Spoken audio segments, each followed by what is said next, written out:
Marvel's Spider-Man was one of the biggest hits from last generation. 2 years and a console launch later, Insomniac Games has come out with a follow-up, Spider-Man Miles Morales. However, it came with the announcement that it will be a standalone game, similar to Uncharted: The Lost Legacy. In my personal opinion, I thought Lost Legacy was a stretched-out, overpriced DLC that had the marketing of a full game. So I expected a similar experience going into Spider-Man Miles Morales. For the most part, the combat is very similar to Marvel's Spider-Man, but it's still a ton of fun. It's still very fast-paced and fluid. It's still very addicting. The combat wasn't broken to begin with, so Insomniac didn't really have a lot to fix. One of the major additions to the battle system are the oddly named Venom powers, also known as the electrical powers that Miles obtains very early in the game, as well as the ability to turn invisible later on in the story. I found myself using the Venom powers a lot throughout the game. They're one of the many components that really differentiate Miles from Peter. Using the Venom powers will really make you feel like a badass. The invisibility, on the other hand, was an ability I did not use that much at all. It only seemed useful during the stealth sections, and personally for me, I only went the stealth route when it seemed absolutely necessary, as I preferred the free flow combat. One feature added to the PlayStation 5 version of the game is the DualSense controller's adaptive triggers. Clicking R2 will slightly recreate the feeling of web swinging, which is a nice little addition. In this one sequence, Miles is chasing this villain throughout the city, a certain villain who I won't give away. And throughout the sequence, like every time I hit the R2 button to swing, it felt a lot harder to click the button, which kind of made the whole sequence a lot more immersive. And just like the combat, the swinging is unchanged for the most part, but it worked perfectly in the previous game, so it worked amazingly in this one. I only fast traveled one time, and it was required for story purposes. Other than that, I pretty much swung to every destination I had to go to. And the city looks breathtaking from a visual standpoint, especially on the PlayStation 5. Like, Insomniac managed to make New York look fresh and cleaner than the real-life New York. I didn't even have ray tracing on, but it still looked stunning. Like, I love how the sun reflects into the city. I love the lighting. Like, the number one thing that Insomniac improved of, visual-wise, is the lighting in the game. Insomniac did reuse the exact same map from the 2018 game, but they kind of had to because of how well they recreated the whole map of Manhattan and all of the iconic landmarks. I thought the soundtrack was great too, especially during this one moment early in the game when they're playing that James Smith song from the teaser trailer. The rest of the score consists of what sounds like a hip-hop remix of the previous game's score, which I love. I also surprisingly got really into the story. While the previous game followed an experienced and well-established Peter Parker, like when you would swing around in the first game, people would want to stop and take selfies with him and cheer him on and such.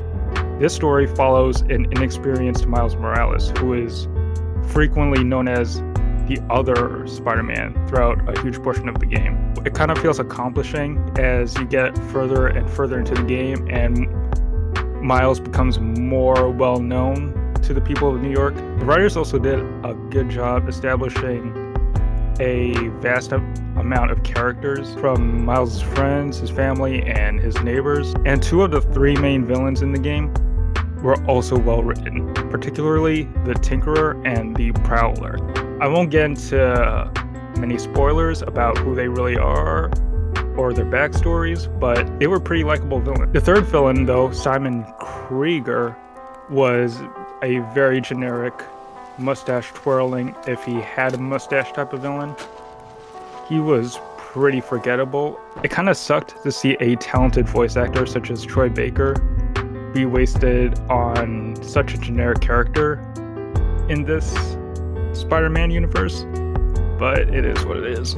Towards the end of the game, there is a lot of setup towards the true sequel, but one of the big reveals felt very tacked on, kind of similar to how the Sinister Six was very poorly set up in The Amazing Spider-Man 2 back in 2014. The main story took me roughly 7 to 8 hours to complete. It may take a bit longer if you decide you want to do the side content. However, I did find the side content to be very repetitive and skippable, unless you love tracking collectibles and running into hideouts full of waves of enemies. I was even less motivated to unlock or switch to other suits. Most of them had the exact same red and black color scheme. The only suits I bothered to unlock were the track suit in the first half of the game, as well as the Into the Spider-Verse suit, which you can see me using right now in the gameplay. As far as glitches go, there was one occurrence where an NPC was randomly floating in the air.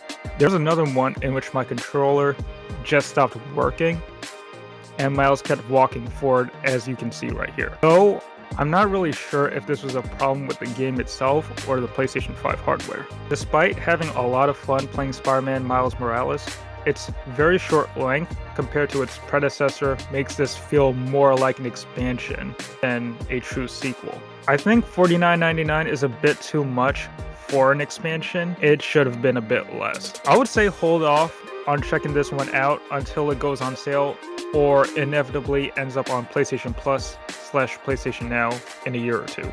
It feels like the sole purpose of this release was for the PlayStation 5 to have something extra for its launch lineup. I hope you enjoyed this video. Up next, I'll be checking out Call of Duty Black Ops Cold War. I'll be streaming the campaign and some of the multiplayer next week, and I might make a video on that game as well. Alright everyone, peace out.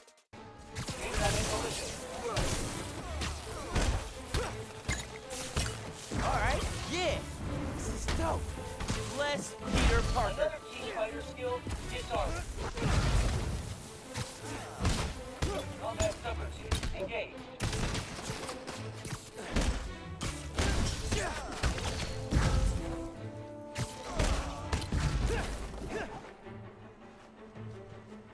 Like that. More guys incoming. Heads up. Time for some freeform practice. Use air combat and disarming to eliminate these enemies. Great work, Miles. Keep it up.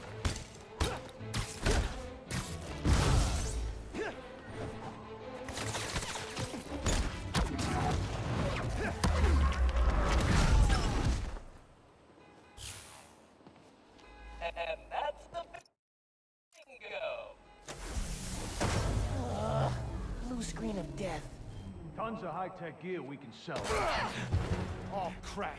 Spider-Man! Take him out! Then grab the gear! Y'all trying to catch some hands? Yeah? Okay, let's go. Take the spider out and grab the tech gear. We're gonna make bank selling this stuff off. Just so you know, this is official Spider-Man tech. Y'all are not authorized to resell.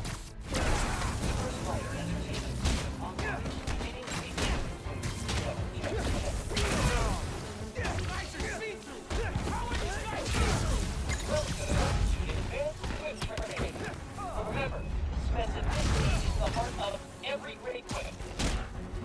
For example, instead of "Hey, ugly," try "Oh, nice man." That's it for the tech thieves. Now to fix a training sim. Critical fault on circuit AF-15. Kernel panic. Let's try a BIOS reset. Nice. That did it. Looks like P made stealth, swinging, and combat challenges. Hey dude, I think you should check out Roxxon Plaza on your way home. I just walked by and I'm pretty sure someone's breaking in. Yeah. I'll look into it. Hey, so I want to hear more about your new spider powers. I think it's some kind of bioelectric discharge, or supercharged static electricity. Ooh, we gotta name it. How about Venom Power? You know, because it stings. Okay, that's not bad. I'm gonna run. Plaza first, then home. Remember, Venom Power. Trust me, it's gold.